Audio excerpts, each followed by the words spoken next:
First of all, I thank Mr. Basuraj and also all the associates of Daksha Group for having provided me this opportunity to share a few of my thoughts so far as the subject given to me, the Dying Declaration.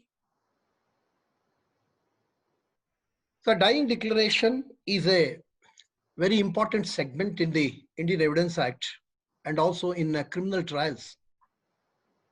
Dying declarations itself seldom says that the words said before the death of a person. But under Section 32 of the Indian Evidence Act, all the words said by a deceased person is not evidence before the court.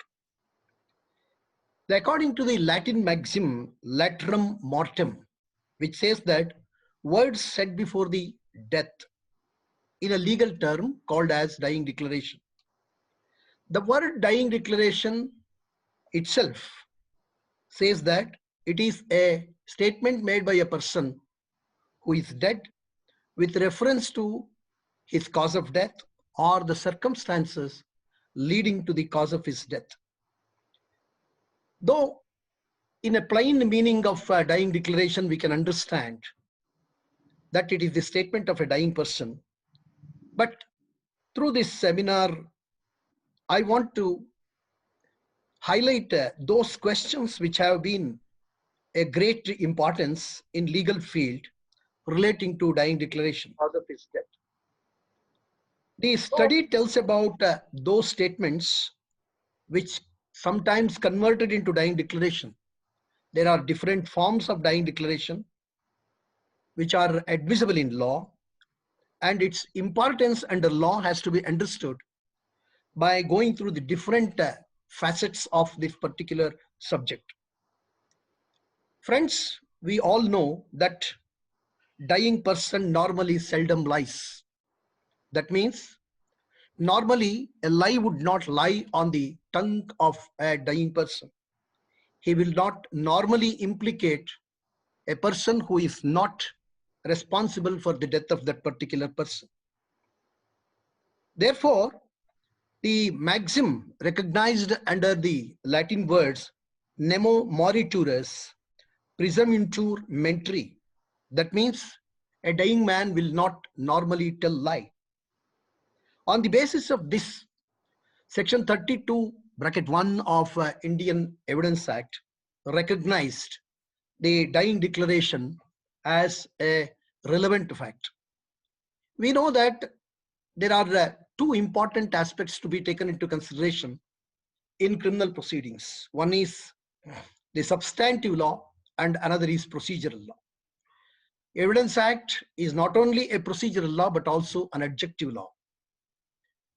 The substantive question that may be involved in a particular criminal case, whether a person died, what is the cause for his death, and who is the person responsible for the death of a person. So therefore, the question of death should be before the court in order to ascertain who is the perpetrator of that particular crime. But nowadays, the above said principles, in my opinion, cannot be in a strict jacket manner be applied in a case of dying declaration. Because as you know, the evil development of this society and the evil personalities who are ready to die even for the sake of causing injury,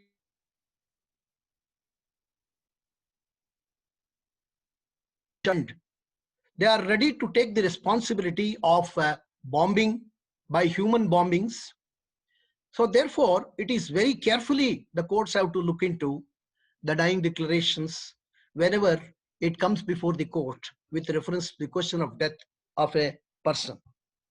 Therefore, the court should adopt certain principles and adopt certain procedures and also examine the dying declaration very carefully before accepting the same.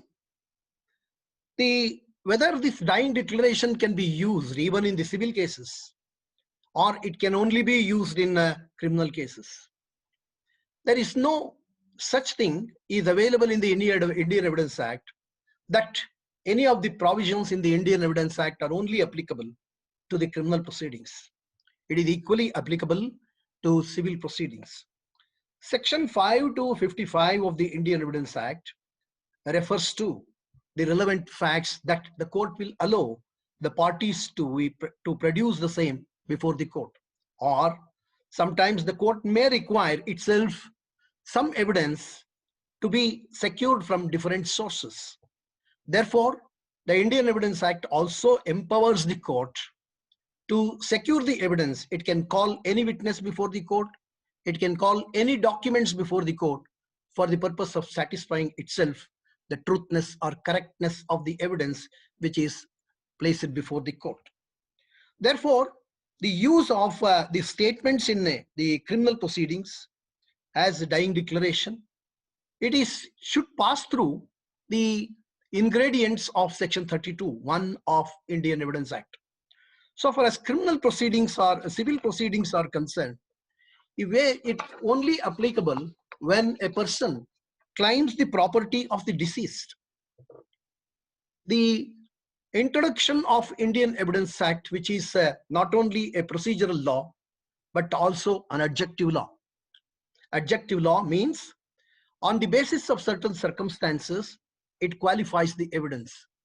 Where the qualification is added to a circumstance, then we call them as adjunctive laws. Before adverting to the various facets of dying declaration, let us have some brief introduction with regard to the legal background of this particular word dying declaration.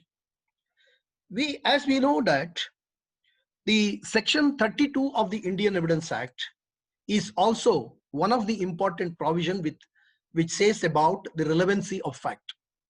Dying declaration, or the words stated by or the statement made by a dying person, is also relevant.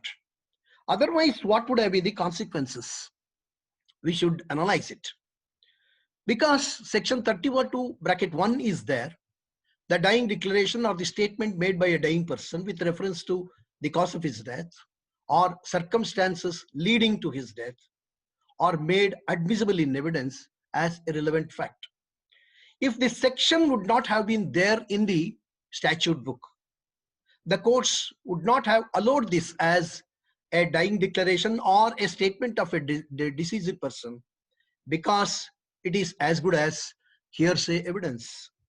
Therefore, Section 32 runs as an exception to the general principles that hearsay evidence. Generally, one should admit that the hearsay evidence is no evidence before the court unless it falls within the category of the admissible evidence under Section 6 of the Indian Evidence Act. That is what we call shortly as res gestae. That the evidence is so interpolated or so intervened or inseparable in nature, then only such hearsay evidence also sometimes, if the court consider it as relevant, that can be taken into consideration as a relevant fact. But as the statute itself provides an opportunity, or the statute itself provides that dying declaration shall be treated as a relevant evidence which can be admissible in evidence, and the court should allow the parties to place the dying declaration before the court for consideration of the court. So there are important 4 segments in this particular provision. That the statement of a person must be of a dead person. It may be in writing or verbal or by means of signs, intelligible and understandable in nature. Lastly, that statement should be referable to the cause of death or any circumstances of the transaction which resulted in the death of that person. Lastly, cause of death should be in question in that particular proceedings.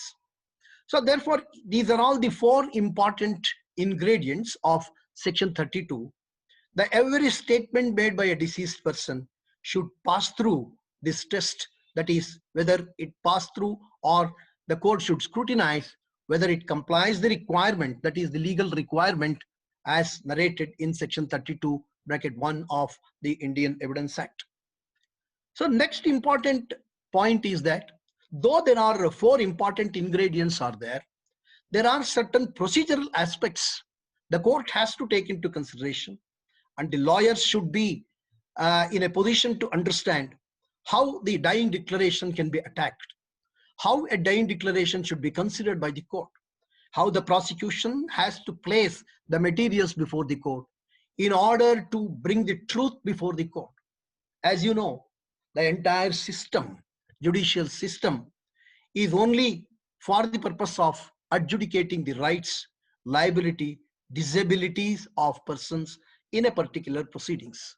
Therefore, we should understand that all our endeavor, whether it is a prosecutor or a defense counsel or the judge or the witness, whoever he may be, the endeavor should be to bring the truth before the court. In this line, we have to understand certain important aspects dealing with the dying declaration. First of all, the competency of the person who gives the statement, that is, capability to give such statement, is to be tested from the surrounding circumstances. How the principle of the Evidence Act is to be applied to test the capacity of a person. Section 118 of the Indian Evidence Act, which says about as to the persons who can testify before the court. The general principle is that all persons shall be competent to testify unless the court considers that they are prevented from understanding the questions that may be put to them and from giving rational answers. Rational answers should not be confused with perfect answers. Rational means it is coherent with the question, not perfect to the questions answered, given the questions put to the witness and answer given. This particular test is all persons are competent is subjected to certain exceptions recognized under section 118. That is, the witness may be of a tender age who is unable to understand the questions put to it and give rational answers, or due to any extreme old age or any diseases or any injury, bodily or mind, or any other cause of same kind. That is, mental illness or physical injury which is of such a nature which causes such mental disability to the person to give any statement. So therefore, mere lunacy or a temporary mental illness may not be sufficient to discard the evidence of such persons.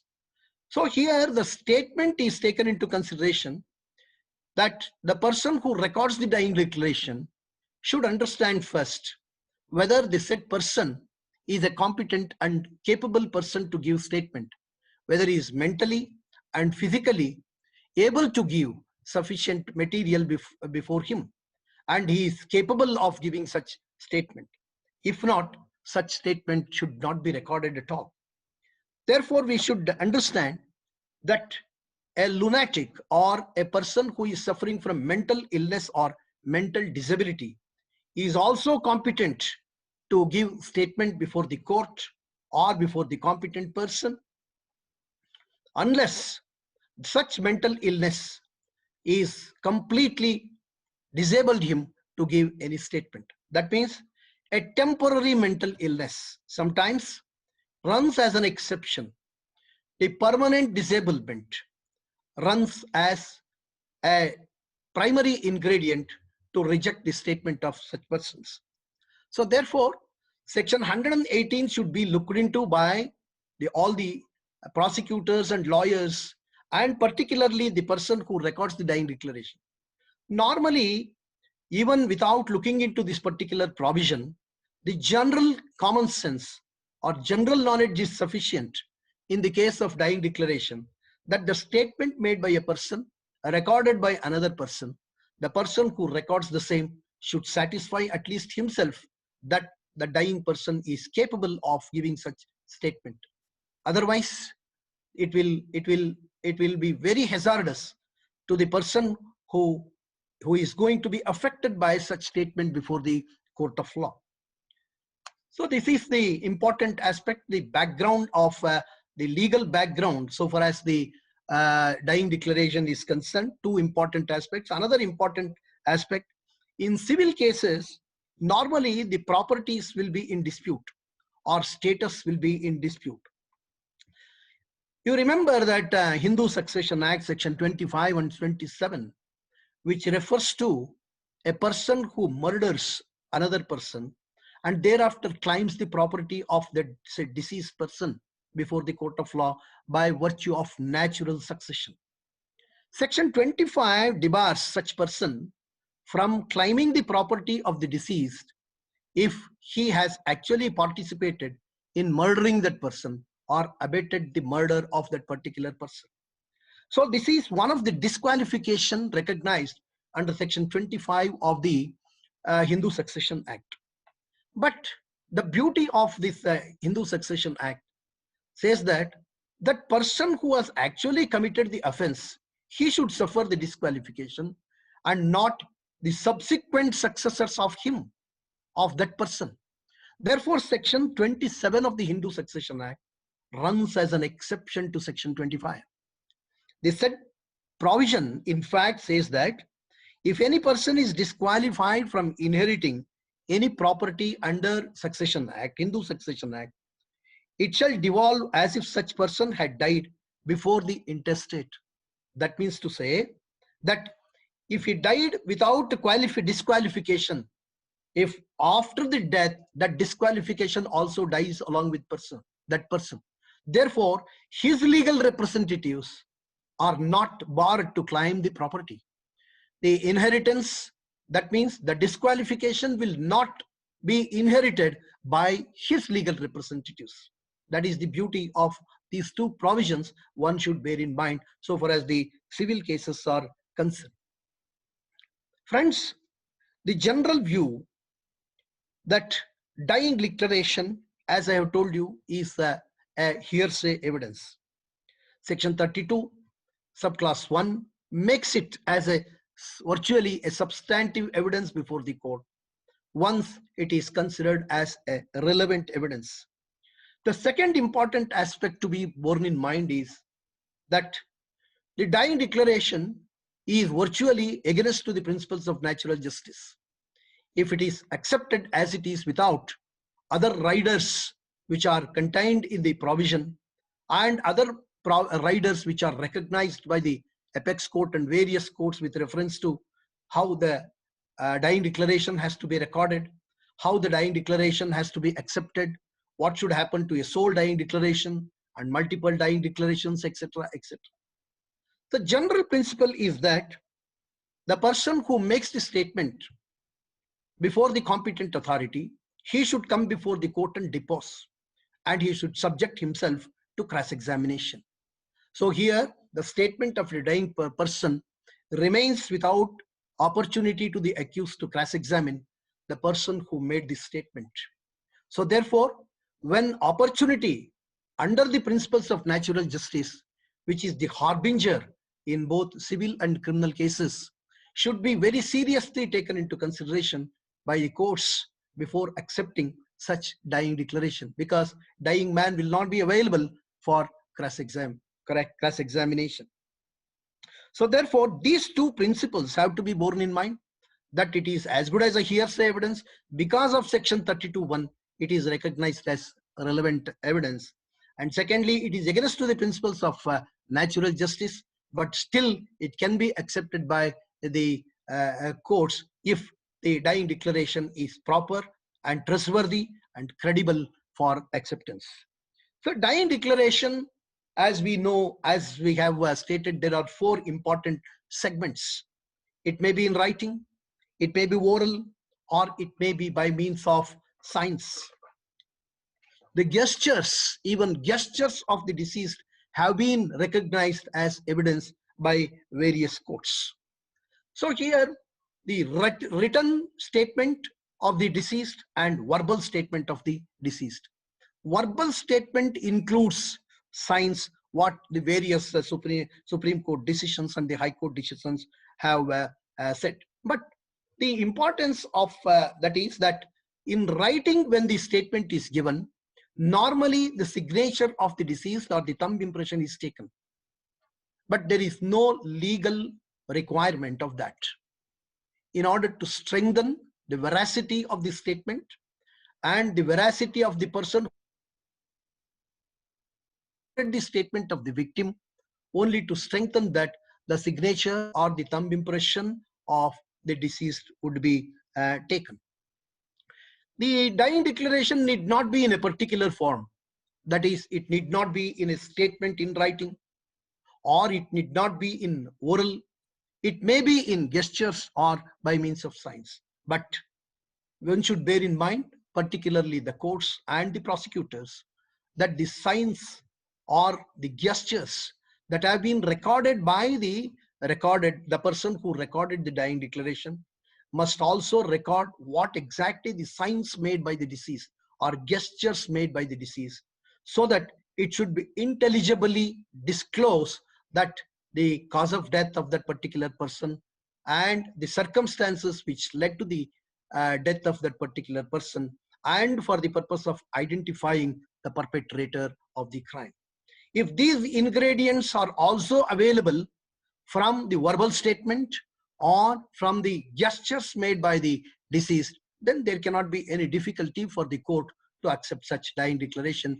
It passes through the other ingredients or other important aspects for accepting dying declaration.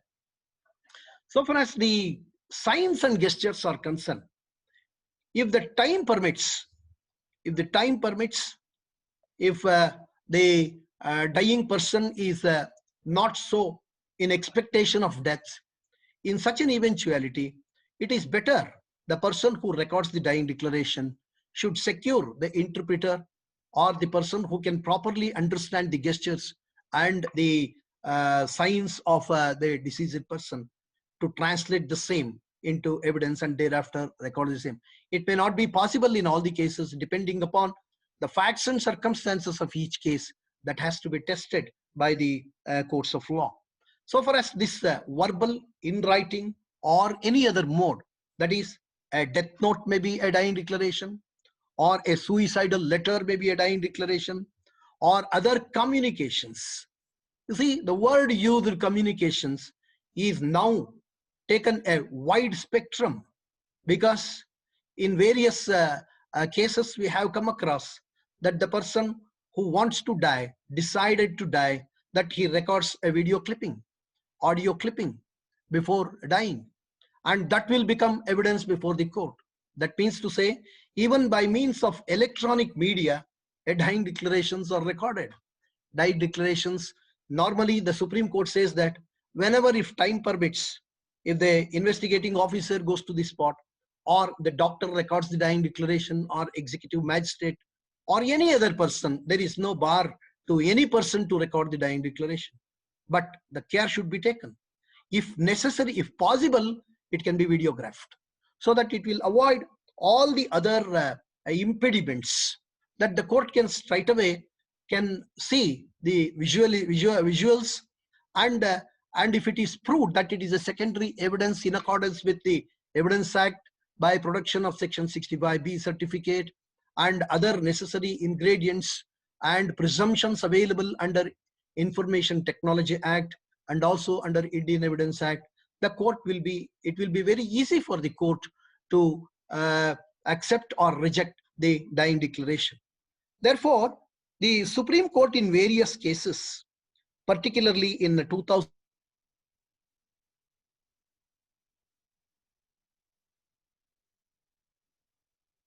and in the year 1987, AIR 1987 Supreme Court, page 692, between Surinder Kumar versus Delhi Administration, in AIR 2015 SC, page 2059, Vijay Pal versus State of Delhi, has considered these various aspects, whether the dying declaration should be in writing, or if it is in oral, or if it is in the nature of death note or suicidal note. All those things have been in detail considered in these decisions. So far as the electronic evidence is concerned with reference to the admissibility of electronic evidence. As you know, that Anwar versus the PK Bashir case is the, as on today, is the decision which is undisturbed by the Supreme Court itself, even by the larger bench, which a point has been referred to them. In 2000, SCC page 4739, in Anwar versus PK Bashir, it is a very detailed and lengthy judgment which says that how electronic evidence can be proved before the court. What are the legal requirements? How the court has to appreciate the electronic evidence is concerned. Therefore, even a dying declaration recorded by means of an electronic media, apart from recording of the statement, or there is no statement in writing recorded, but it is only by means of video clippings available to the court, then the court and the prosecutors have to take care that what should be the primary evidence that can be produced before the court. If not possible, secondary evidence can be adduced, and what is the legal procedure that the prosecution has to follow before adducing such evidence. Defense counsel also should be very careful while marking of that particular document, that is a CD or a pen drive or any mode that has been placed before the court, and objections shall be taken at the initial stages. Otherwise, once it passes through and the document is marked, the Supreme Court has said that in Tomoso's case, that subsequently such objections cannot be raised in the appellate court. Therefore, it will become evidence that the court can accept it as it is. Therefore, in Arjun Pandit Rao versus Kailash Kushan Rao Gorantyal, in this particular case, the Anwar's case and Shafi Ahmad's case and as well as Tomoso's case have been referred to the bench for reconsideration, or whether the law has been laid down by these decisions are correct or not. The Supreme Court again reiterated in civil appeal number 20825-20826/2017, dated 14/7/2020, the Supreme Court has confirmed or affirmed the law laid down by the apex court earlier in Anwar versus PK Bashir. Therefore, Anwar versus PK Bashir stands as it is for all the courts to follow for the present. So therefore, we should understand what should be the mode and how the dying declaration should be. It may be in writing, it may be oral, it may be in the nature of gestures or verbal, or in the nature of signs. Therefore, next to proceed to whether the dying declaration is to be in a particular form, or it should be elaborate, or it should be in detail. There is no such a legal requirement. In one sentence, the dying person may disclose everything. What is the circumstance for cause of his death, or what is really the cause of his death, who is the perpetrator, etc. So therefore, the court should examine whether the dying declaration is complete or not. Incomplete dying declaration cannot be accepted. The complete dying declaration should not be understood that it should bear the signature or thumb impression of the deceased. It all depends upon the facts and circumstances of each case. For example, while recording the dying declaration is complete. Recording was complete, but before taking of the thumb impression of the signature, the deceased dies. How a thumb impression can be taken or signature of the dead person can be taken? It is not possible. Therefore, under such circumstances, the law, section 32(1) or any other law for the time being enforced, doesn't contemplate the signature or thumb impression of a dying person on the dying declaration. As I have told you, that if possible to take the signature or thumb impression, it is a rule of caution, or it is a rule of prudence, that the prosecution or the court expects the thumb impression and the signature of the dying person in order to avoid all other suspicious circumstances.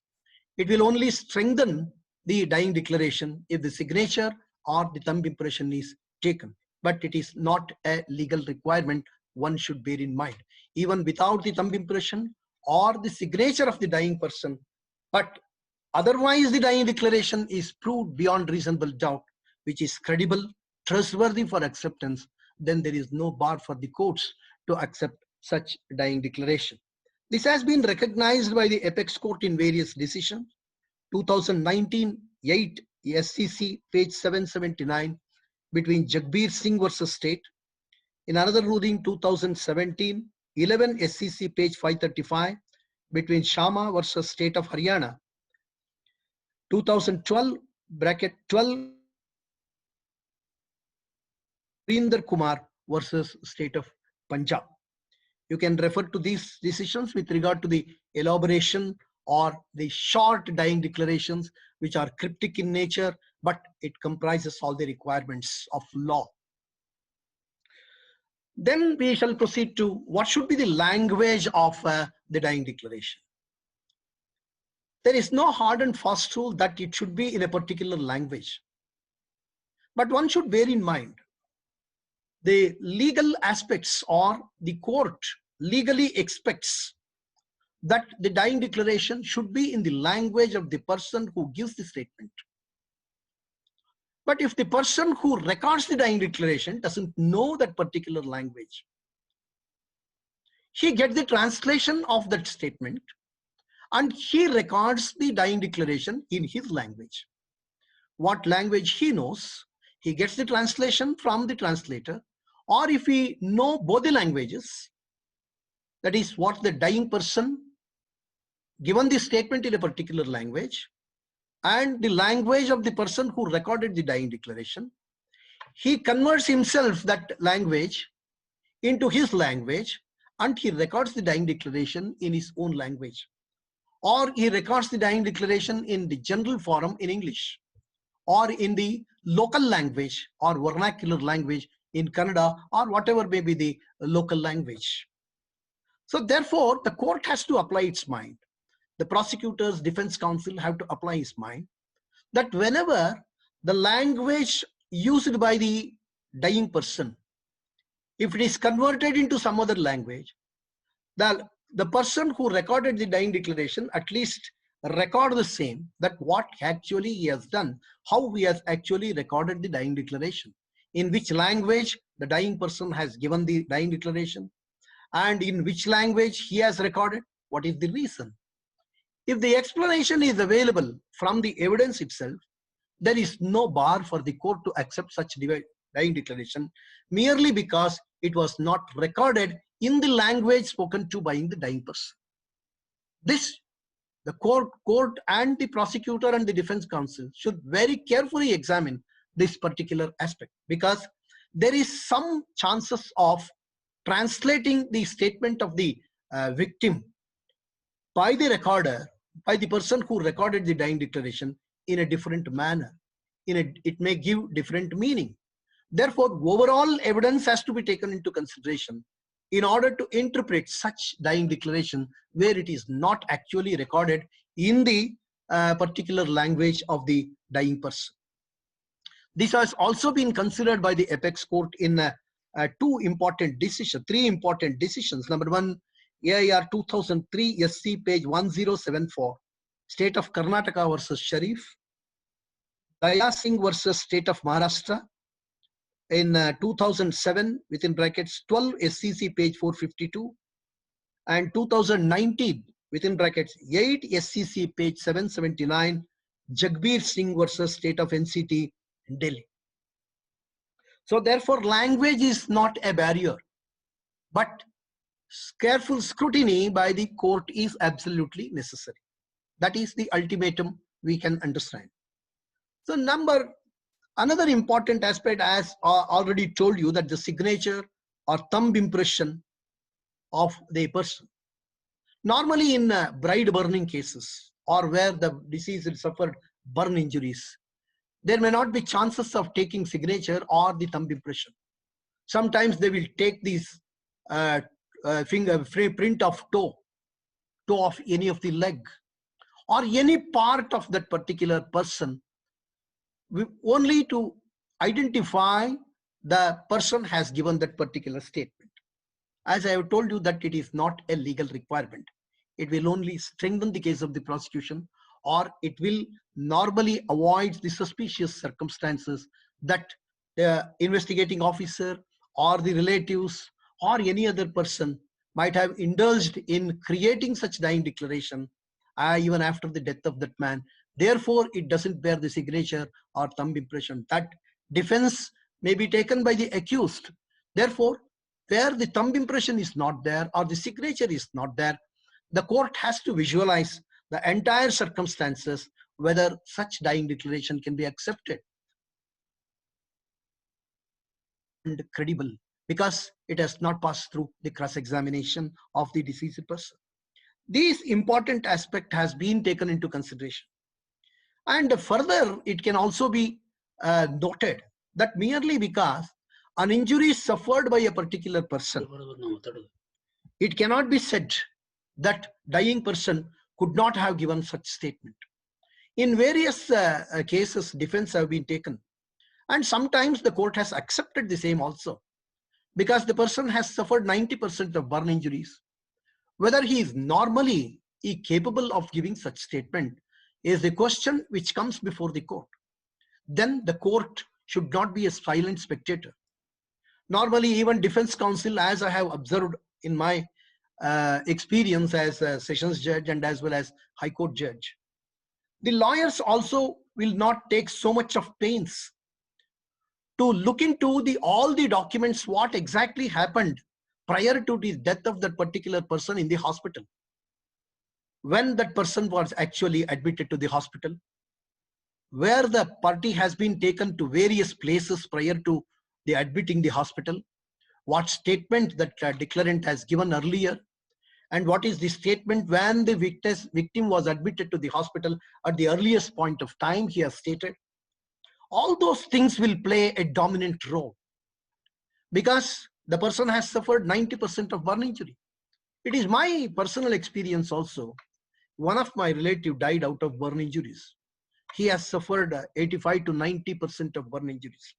He was talking so fluently with me. He said that I will not die, there is no problem. I have not suffered so much of injury. But very next day evening, he died due to the burn injuries. Therefore, one cannot expect that merely because the injury suffered by that particular person, he is not capable of giving such evidence. He may be capable of giving evidence, or he may not be. That should be tested from other surrounding circumstances.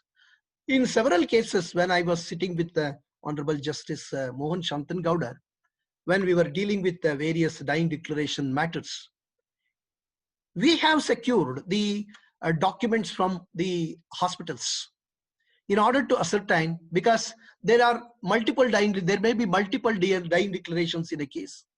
In order to understand the consistency, what exactly happened right from the time of the person suffered injury, what happened till the time of the death of that person, the court has to very carefully visualize. The prosecutor has to place everything before the court.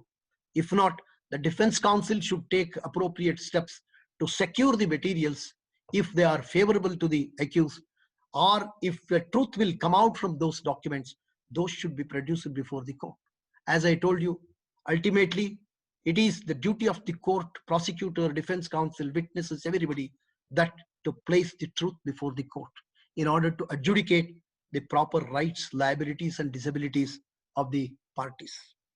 These two aspects have been taken into consideration by the Apex Court in two decisions. One is 2009, within brackets, 9 SCC page 163, between Sukanti Mohrana versus State of Orissa. In another ruling, 2012, within brackets, 12 SCC page 120, between Surinder Kumar versus State of Punjab. So now the statement is recorded. After the statement is recorded, suppose if the declarant survives, whether it is in the nature of 154, that is on the basis of such statement, the police have registered the case and investigated the matter. And after recording of this statement, Executive magistrate gone there and recorded the statement. Doctor has recorded the statement. Subsequently, the person survived. What should happen to that particular statement? So the legal aspects, if we consider that section 161, 162, 164 of Criminal Procedure Code empowers the investigating officer and as well the judicial magistrate to record the statement of the witnesses. 161, 162 referable to investigating agency. 164 is referable to the judicial magistrate who can record the statement of a witness if he is produced before the court. If such statements are recorded, subsequently, if the person survives, it is as good as a previous statement of that particular person. It can only be used as a previous statement in order to ascertain the veracity of that particular man and for the purpose of eliciting contradictions, omissions, etc., etc., as provided under section 145 and 157 of Indian Evidence Act. Nothing more than that. It will not become substantive evidence unless the person comes before the court and speaks about the contents of that particular document. For example, in injury cases, the wife has suffered some burn injuries. In various cases it happened. You know, you have also have rich experience in this line as criminal side practicing advocates. That wife normally would not say any evidence against the husband. After suffering the injury, there was a reunion and they are enjoying the conjugal company with each other. By the time when the matter reached the evidence, everything was buried under the ground. The evidence will not be available. In such an eventuality, whether it is under section 154 of that victim or under section 161 or under section 164, it makes absolutely no difference. It can only be, if the witness turns hostile, it can be considered only for the purpose of eliciting contradictions, omissions, etc. These aspects have been considered by the apex court in various rulings. That is, in 2017, bracket 16 SCC page 466, Suresh Chandra Jana versus State of West Bengal. In this particular case, though the Supreme Court has said that, and section 32 also doesn't say that the person who makes the statement should be under the expectation of death. There need not be any expectation of death. The person need not be in such a condition only to give statement.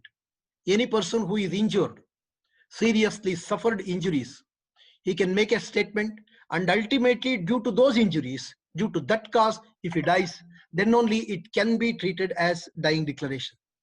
But the Supreme Court has cautioned in one of the beautiful decisions, as I have quoted above, that if the death occurs soon after the statement, there is no such nexus between the death and the statement, then the survival and also the survival is very weak.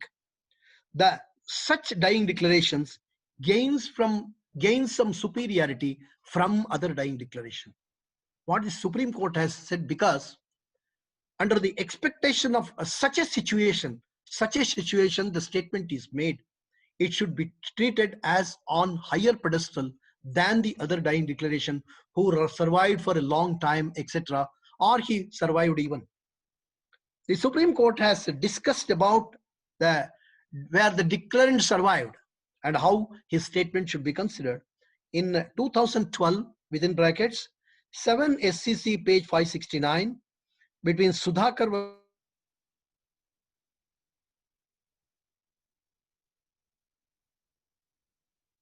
between Kundan Bala Subramaniam, general guidelines also laid down in this particular case. Kundan Bala Subramaniam versus state. In another ruling, 2001, within brackets 6 SCC page 118, Lakshmi versus Om Prakash, general guidelines have been laid down with regard to the statement of the victim who survives. Next important aspect is with regard to the medical fitness of a particular person. In various decisions, this has been taken seriously into consideration by the courts. And various high courts and Supreme Court have considered this medical fitness of the victim seriously, and if it creates suspicious circumstances, either with regard to the capability of the witness or with regard to the recording of the dying declaration by the person, the courts have rejected such suspicious dying declarations. But as I have told you that the section itself doesn't says that there must be a fitness certificate by a competent person or by a doctor. There may be various circumstances where the party may not go to the hospital at all.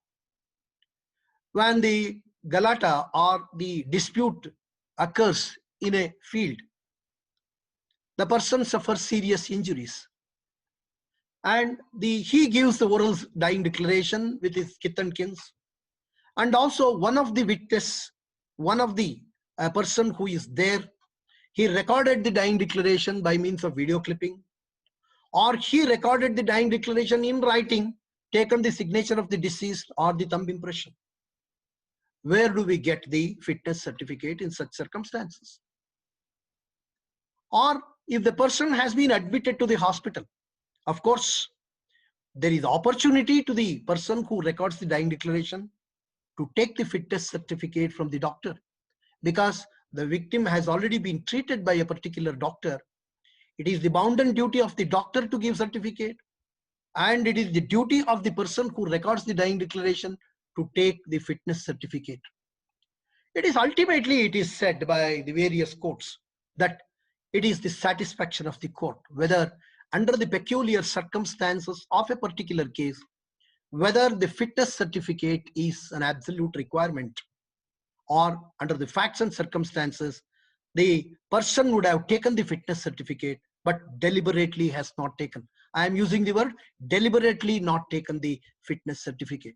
These are all the things which have to be established during the course of the trial. The defense counsels must concentrate on this particular aspect, because there may be certain circumstances by the time when the dying declaration is recorded, the relatives, friends, parents, and others have already gathered. Brothers, sisters already gathered. They are surrounded the deceased. They have got some grievance against the accused persons. There may be tutoring. There may be prompting. So many circumstances may occur, so that in order to avoid the sequence of events, they may avoid to take fitness certificate, because if they ask the doctor, doctor may give adverse certificate. So therefore, it all depends upon the facts and circumstances of the case. But ultimately, what is the ground norm so far as this aspect is concerned? That the fitness certificate is not an absolute legal requirement or an absolute requirement. It all depends upon the facts and circumstances of each case.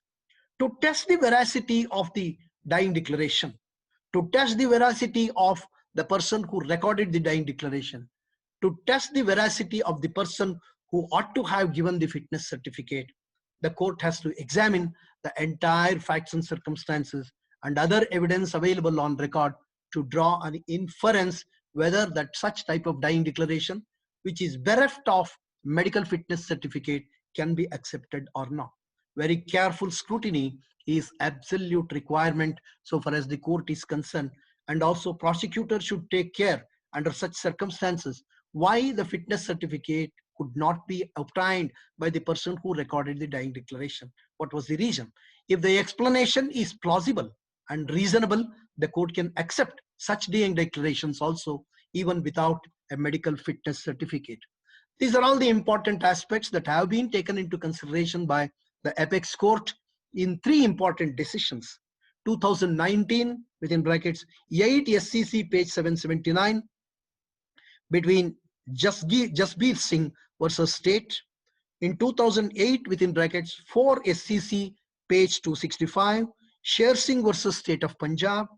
And AR 2002 SC 2973 between Lakshman versus state of Maharashtra.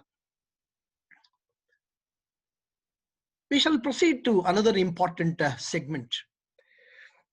The interested relative witnesses and close kith and kins of the deceased were allowed to stay inside when the dying declaration was recorded, either by the executive magistrate or by the uh, police officer himself.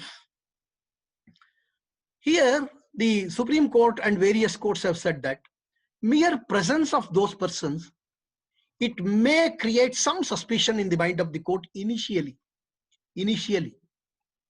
but mere presence of those persons may not be sufficient to totally discard the dying declaration.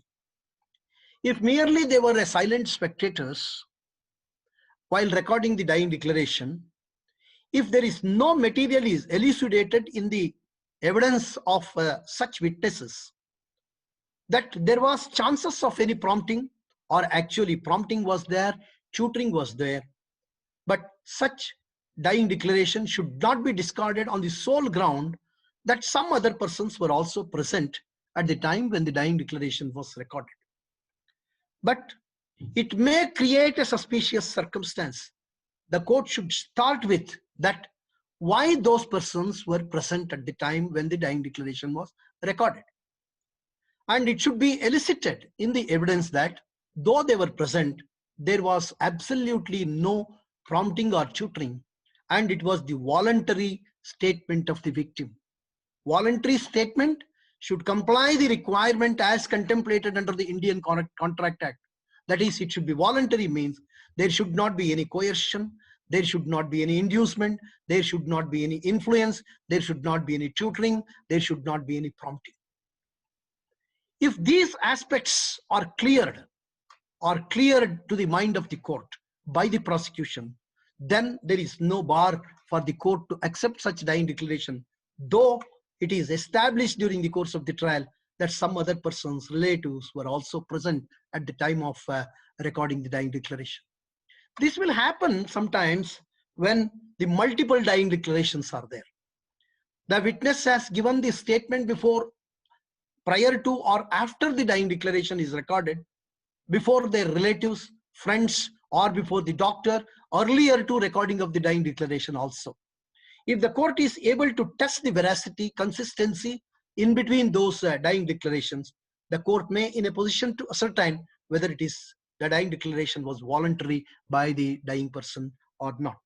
So these are all the important aspects which has been taken into consideration, and the Supreme Court has considered these aspects, under what circumstances the court can reject such certificate, such dying declarations, or accept such dying declarations. If it is suspicious circumstances is there, which is so strong, the general principle will come into play, which will be having dominant role. That is, it is as good as a hearsay evidence, and there is no chances for the accused to test that statement by means of cross-examining the maker of this statement. If these two principles dominate with reference to the suspicious circumstances, the benefit of doubt of such circumstance should be given to the accused. These are all the factors which have been taken into consideration by the apex court in the various decisions. In 2019, 8 Supreme Court cases, page 779, Jasbir Singh versus State. 2012, 12 SCC, page 120, Surinder Kumar versus State of Punjab. 2010, 6 SCC, page 566, Puranchand versus State of Haryana. And AR 1957 Supreme Court 904 between Bakshish Singh versus State of Punjab. Government of NCT Delhi versus Nitin, 2016, bracket 1 SCC, page 472. And Atbir versus Government of NCT Delhi, 2010, 9 SCC, page 1.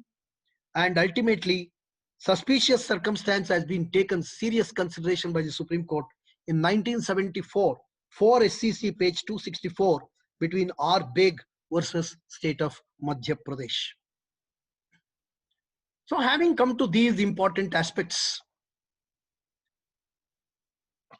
now we shall have to consider whether the sole dying declaration can be made basis for convicting the accused.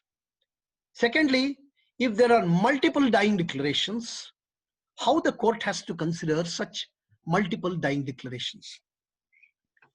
Normally, sole dying declaration, the Supreme Court has said that it requires the court normally search for corroboration because there is no other evidence available to the court. All the witnesses, all the circumstances are not supporting the case of the prosecution. But only sole dying declaration is there. Other circumstances, witnesses turned hostile. Other circumstances, for example, recovery or anything, everything is failed. Prosecution has failed to place the matter before the court. But only the proof given by the prosecution is the sole dying declaration. If the sole dying declaration is concerned, it is nothing but the case has been totally converted into a circumstantial evidence. In dying declaration cases, there may be eyewitnesses, there may not be eyewitnesses. There may be other circumstances which corroborate the dying declaration, or other circumstances which are independently taken into consideration.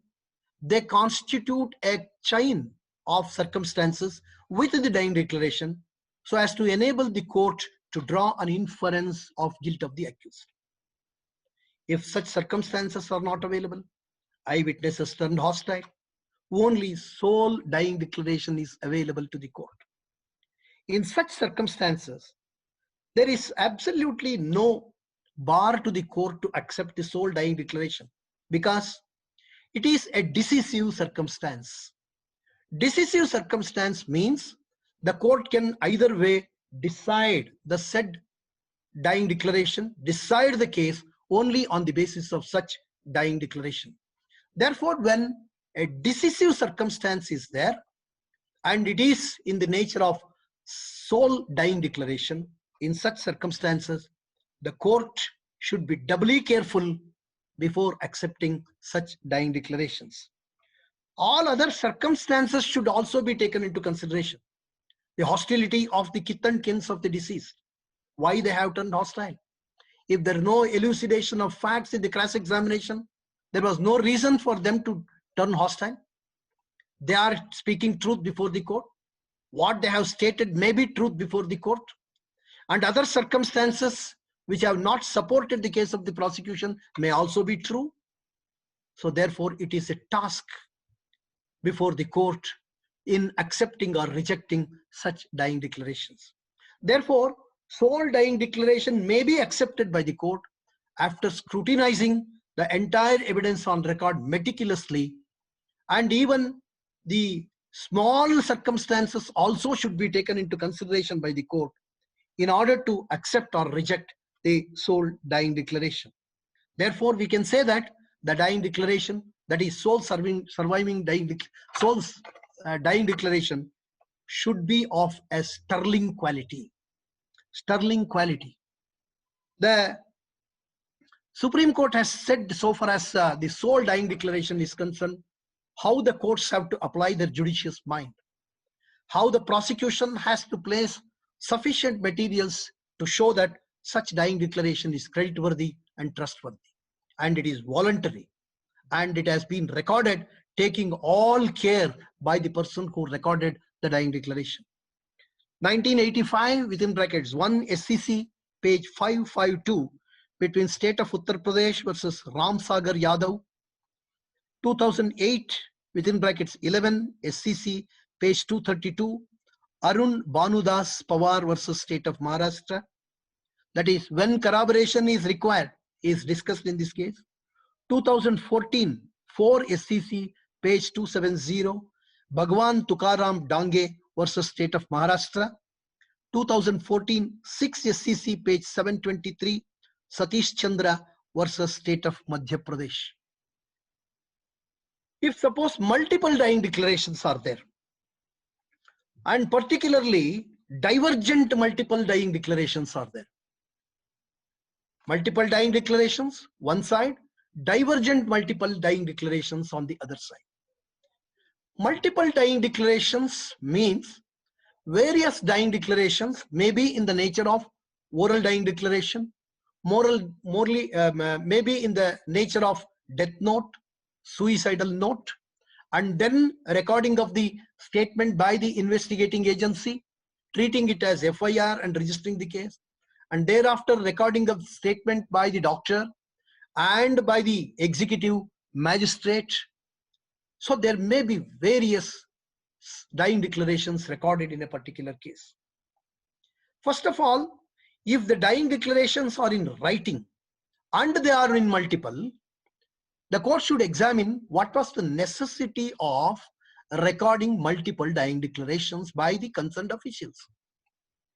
Secondly, the court has to examine the consistency between the multiple dying declarations.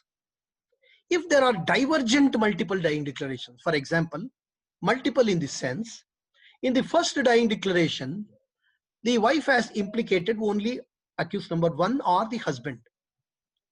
Subsequently, in the second dying declaration, she also implicated the father and mother. In the third dying declaration, sister and brother. And in fourth dying declaration, all the members of that family. Where is the consistency? But in these dying declaration, the allegations against the accused number 1, that is the husband, he was consistent. So far as the others are concerned, there is inconsistency. How this type of multiple dying declaration have to be taken into consideration? So the capacity or capability of the witness right from the first dying declaration till the last dying declaration also to be tested by the court. Merely because some dying declaration are incriminating, some dying declarations are incriminating against some accused persons, and some dying declarations are incriminating against only some accused persons. It is the task to the court and the prosecution to establish the consistency between one dying declaration and another dying declaration. Particularly when divergent multiple dying declarations are there, it should be proved to the satisfaction of the court that there is truth in that particular dying declaration, and a ring of truth is there by surrounding circumstances in order to accept such dying declarations with reference to the consistency. If the consistent evidence is there, that means the core of the statement has to be tested, not the other things which have been stated by the dying person may not be necessary. What is necessary is that what is the cause for the death of that particular man, what are the circumstances led to the death of that particular man, and who is the person perpetrator of that crime. If these important aspects, there is any consistency in such an eventuality, there is no bar for the court to accept the multiple dying declarations. The Supreme Court has also cautioned that merely because the incriminatory evidence available, there is an improvement subsequently, the witness cannot be dubbed that he has given a false evidence, that the victim has given a false statement. Maybe truth is there so far as one of the accused is concerned. Maybe falsity is there so far as the other accused is concerned. So therefore, the principle that the statement of the victim statement is completely false cannot be adopted. False in false in omnibus. The principle is not applicable to our Indian standards. Therefore, the court has to examine these multiple dying declarations very carefully in order to arrive at a conclusion whether those dying declarations are accepted or any one of the dying declaration is so credible and trustworthy can be accepted. In this particular aspect, the apex court has considered these multiple dying declarations in various cases. The accused can also use these multiple dying declarations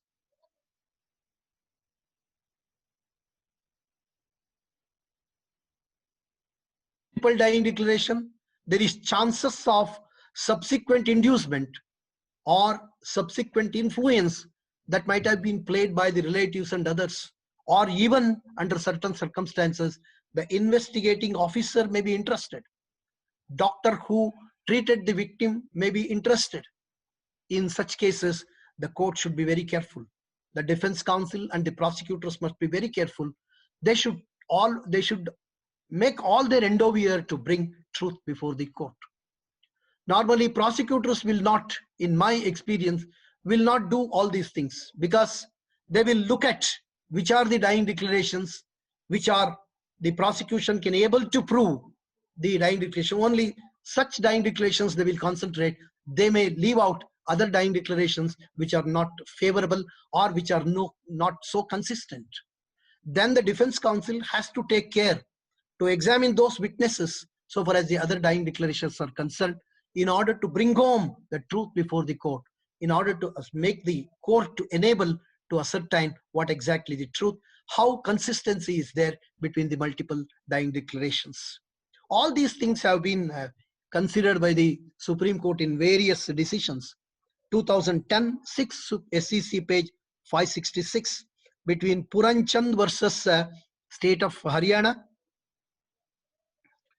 and 2015 within bracket 17 SCC page 451, 2019 within brackets 13 SCC page 464, between Madan alias Madhu Patekar versus State of Maharashtra. The above said decision 2015 17 SCC page 451. It was between Narendra Kumar versus State of NCT Delhi. And next decision is 2019 within brackets 8 SCC page 566. That is the latest decision. Jagbir Singh versus State. 2010 within brackets 6 SCC page 566. And 2015 8 SCC page 299. Ramakant Mishra versus State of Uttar Pradesh. The inculpatory and exculpatory portions may also be there in multiple dying declarations. In one dying declaration, she might have said that I have poured kerosene on myself and lit fire. I poured kerosene, accused number 1 lit fire. Accused number 1 poured kerosene, I myself lit fire. Accused number 1 lit fire, poured kerosene, others have lit fire. There may be circumstances, there may be the reasons given by the victim in the dying declaration variously. Therefore, these are all the various, that may be inculpatory also, because she inculpated herself. She inculpated her husband also. She inculpated herself and other accused persons also. So in such circumstances, it is a very, very difficult task for the court to separate the chaff from the grain, truth from falsity. But ultimately, the court has to do its duty in deciding a particular factor, whether in such circumstances the dying declaration can be accepted or not.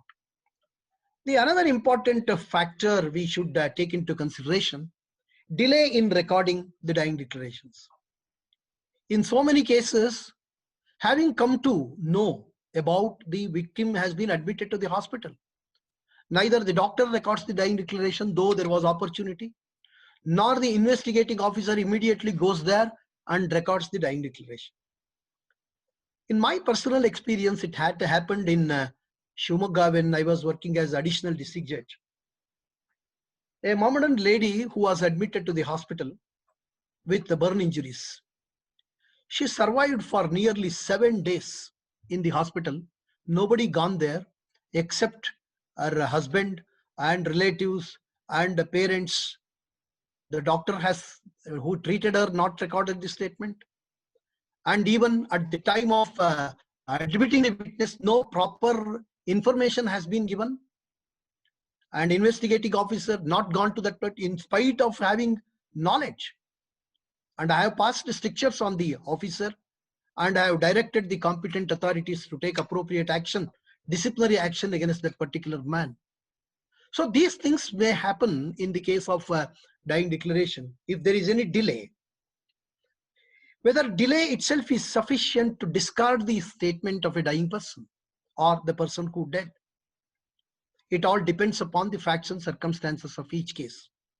The delay in recording the statement of a witness, delay in recording the first information report, delay in dispatching the FIR to the court, they are all the various circumstances play some role in a criminal case. The court has to examine, was there any circumstance deliberately the delay has been occurred? Purposefully the statement has not been recorded. Is there any explanation for delay in recording the statement, or even not recording the statement at all, though there was opportunity? Therefore, the various high courts and Supreme Court have categorically stated how the delay in recording the statement of a witness, whether he is a dying person or whether he is an injured person or whether the first informant is concerned. The explanation should not be from a particular person. The court can visualize such explanation after going through the entire evidence placed before the court. It need not be the person who actually recorded this statement has to give an explanation. It may be from other evidence the explanation is coming forward in that particular case. So therefore, the prosecutor and the defense counsel should concentrate that why the delay has been occurred. Was there any deliberation prior to recording of the statement? For that reason, the delay has been occurred. Whether the witness has been prompted or tutored, or the person who want to record the statement waited for the arrival of the relatives. So these are all the important aspects that will weigh before the court in order to ascertain whether such delayed dying declaration can be accepted.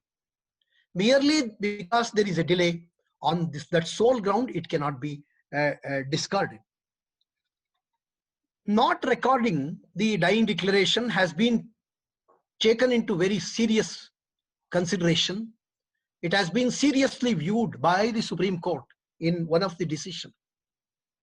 And it has also considered the delay in recording the dying declaration may not be sufficient in a particular case to reject the dying declaration itself. Because, you see, dying declaration is a very, very sensitive statement. If dying declaration contains the truths, if the truth is shut out by the prosecution or by the defense or by the court, where is the justice that can be administered to the victim? Victim will left out without justice. Though he died, he is entitled for justice before the court. So therefore, in that context, it is said that whatever may be the contradiction, omission, embellishment, everything is there. But ultimately, truth has to be ascertained by these persons who are the stakeholders before the court. This is the ultimatum the court has to look into.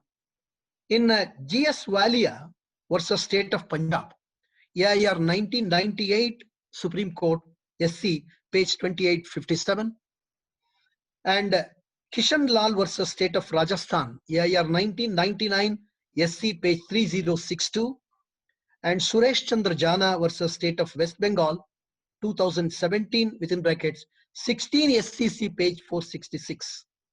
In this particular last decision, the apex court has found that though there was opportunity, the investigating officer or executive magistrate or doctor have not recorded the dying declaration. The court said that the courts which are dealing with such dying declarations should not hesitate to pass strictures and should not hesitate to take appropriate action against such persons who actually shut the evidence before the court, though they have got sufficient opportunity. The persons, officials who are in the helm of affairs should be very careful in this regard. Prosecutors should be very careful. And defense counsel should bring out before the court that though there was opportunity, dying declaration has not been recorded. Why? This may also go in favor of the accused as one of the circumstances when dying declaration is not there, but other circumstances are there, which has been projected by the prosecution in order to bring home the guilt of the accused. Whether other circumstances can be believed by the court because there is no dying declaration, though there was opportunity for the officials to record the dying declaration. The Supreme Court has heavily come down on such officials in this particular case. The next important aspect is that omissions and contradictions. As I have told you that The statement of the victim is as good as the statement given by other witness. Except saying that the witness is not available for cross-examination, it doesn't mean to say that the court should not look into any contradictions and omissions in that particular statement. The person who recorded the statement is available to the court, and the investigating officer who investigated the matter will be available to the court. In such an eventuality, the contradictions from the statement of the victim from other multiple dying declaration can be tested, can be examined by the court, and the contradictions and omissions in the evidence of eyewitnesses, if available in the same case, or other witnesses who are kith and kins who are available in the case, can also be taken into consideration in order to test the veracity of the dying declaration, test the veracity of the dying person who gave the statement, whether it is true or not. Contradictions and omissions, there are various rulings of the apex court, and even the division bench comprising of myself and other learned judges. I have rendered so many decisions only concentrating on these contradictions and omissions, how they have to be placed before the court, how they have to be proved, and how they have to be appreciated by the courts. So suppose if contradictions are there here and there, aberrations are there, omissions are there, embellishment is there in the statement of the victim, the court has to be very carefully test that contradictions and omissions, whether those contradictions, if accepted, it completely washes out the statement itself. The veracity of the victim cannot be accepted by the court at all. Or in the contradictions or omissions are accepted, it gives a separate story other than the one projected by the prosecution. So therefore, the contradictions and omissions here and there, if they are minor in nature, if they are not capable of go to the root of the prosecution case or go to the root of the dying declaration itself, which can cut the entire dying declaration, such omissions, such contradictions, such embellishments or improvements have to be taken into consideration by the court. In various decisions, Supreme Court has said that at the earlier declaration, the declarant was the implicated accused number one. Subsequently, after arrival of her parents and other relatives, she also implicated the other members of the family. The court has taken into consideration that there is no consistency so far as other accused are concerned, and it has acquitted the other accused persons, holding and considering accepting the dying declaration so far as the husband is concerned. So this is the way in which, merely because contradictions are and omissions are there, it should not be discarded, but it should be very, very carefully scrutinized by the court in order to test the veracity, credibility, and trustworthiness of such statement. In the year 1985, Criminal Law Journal, page 784, State of Maharashtra versus Gopichand. In 2004, 1 SCC, page 184, Ramji Bhai, Narsang Bhai versus State of Gujarat. 1976, within brackets, 4 SCC, page 441, Namdevo Daulata Dhaya Gude versus State of Maharashtra. In these decisions, the apex court has considered how the contradictions and omissions in the statement of the dying person and with other witnesses and as well as in the multiple dying declarations can be taken into consideration by the courts. So having come to these important aspects, there are two important rulings which are available, which have considered in detail almost all the necessary ingredients, and almost all the guidelines have been framed in these two decisions. One is AIR 1955, Supreme Court, page 22, 3 judges bench of apex court in Kushal Rao versus State of Bombay. And in 2010, 9 SCC, page 1, Atbir versus State in NCT of Delhi. The apex court has considered the important aspects in this regard. Before concluding, if we look into section 32 bracket 1, it not only says that the victim must say the cause of death, cause of her or his death, and also circumstances leading to the death, or circumstances which are sufficient to hold or which are sufficient to infer the cause of death. So here there is cause of death one thing, and another is circumstances with reference to the cause of death.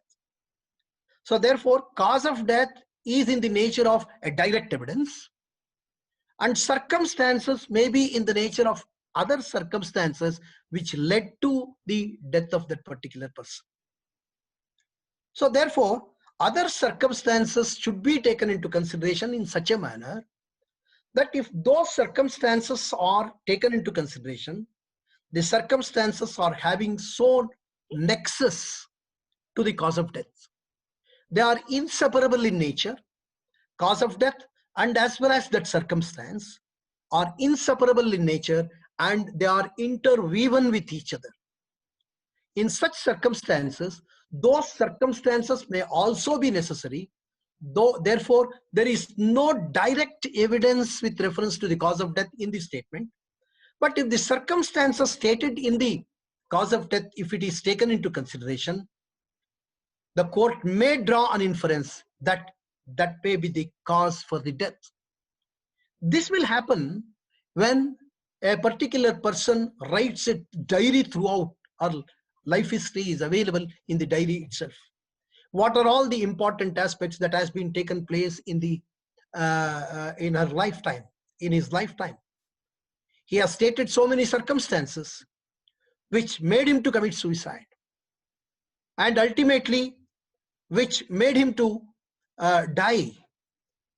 Those circumstances. This will happen in the cases of section 304 part B of Indian Penal Code and under section 306 of Indian Penal Code. When the death of a particular person is not in the ordinary course, or it is not in the ordinary circumstances, under the precarious special circumstances, the death has been occurred. Under section 306, you know that it is abetment to commit suicide. Abetment itself goes to show that the person may be present, may not be present. An absentee abettor may be there. If an absentee abettor is there, if circumstances stated in the dying declaration show that he has got a major role in persuading that particular dying person, or his conduct persuaded the dying person to commit suicide, or the cause of death may be with reference to that abetment.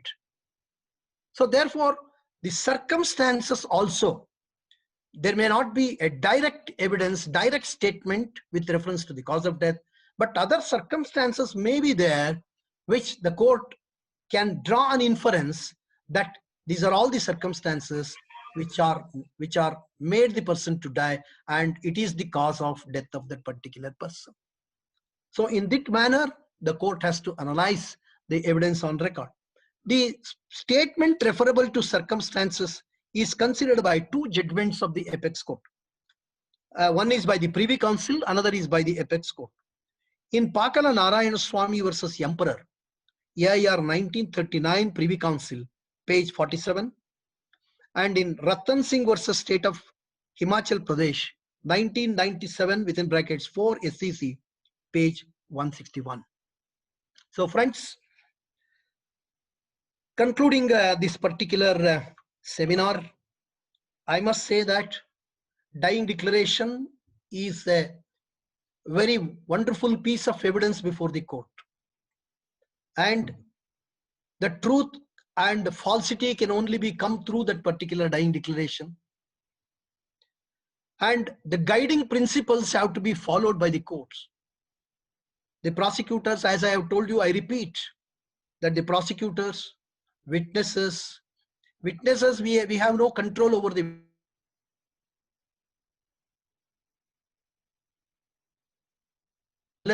partisanity between the accused and the witnesses, and even partisanity between the dying person and the accused. enmity, interestedness, all those things will also come into picture in a given case. Therefore, the prosecutors, defense counsel, and the court must be very, very careful by applying the general principles. As I have told you, hearsay evidence is no evidence, this is an exception, and principles of natural justice is not available to the accused. In such circumstances, how best the court can bestow its attention to the dying declaration, and while accepting, the court should be very, very carefully scrutinize the each and every point before accepting such a dying declaration. Therefore, I conclude with these remarks, and I once again thank Mr. Basuraj and all the persons who are involved in Daksha Association.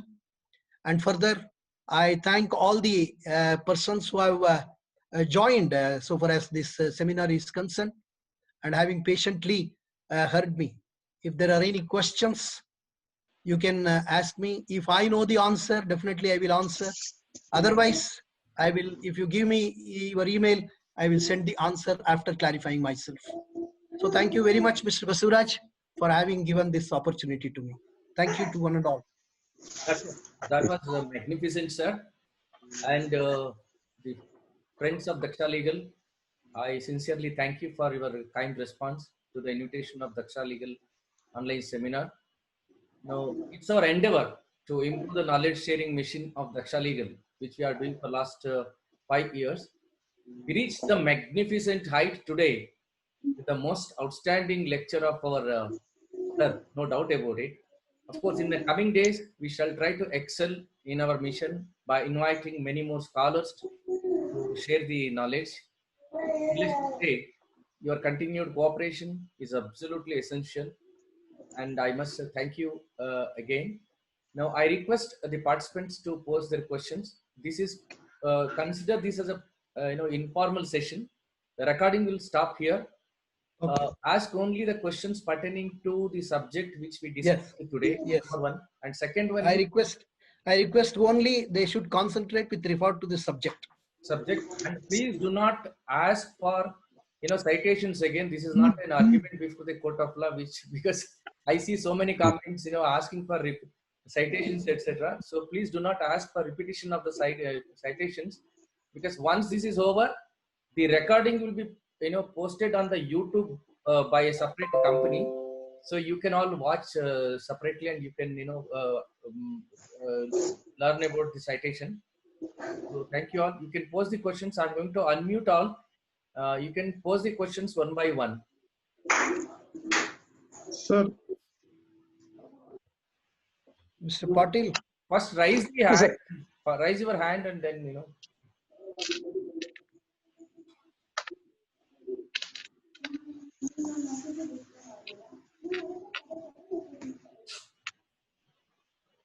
Hello. If you have no questions, sir, I presume that you have understood everything. Sir, one question and on the other hand, I can also understand that nothing has gone into your head, sir. Two inferences can be drawn. Yes. Sir, one question. Yes, please. Sir, Nadav from Dharwad, sir. Sir, one question, sir. Sir, in case of third-degree burns, or in the case of severe multiple injuries. Nadav, come online. Come on the screen. Video is not opening, sir. Yes, your name is appearing. You can you are audible. You are audible. Sir, ask me questions. My question is, sir, in a third-degree burns, okay, or in a case of severe multiple injuries, where a party is under a traumatic pain and under feeble mind condition, and who is under the administration of heavy pain or anesthesia, possibility could be given to the dying declaration, sir, if any dying declaration is recorded. Yes, definitely. But the rider is that I have already told you that I have quoted the Supreme Court decision also, that injury made the particular person to suffer the mental illness, so that she could not have, or he could not have given such statement. Merely because third-degree burns are there or injuries are there, That cannot be a sole criteria to discard the evidence. But other materials should be there to show that the witness was not in a condition to give such statement. Such evidence is available. If suspicion arises,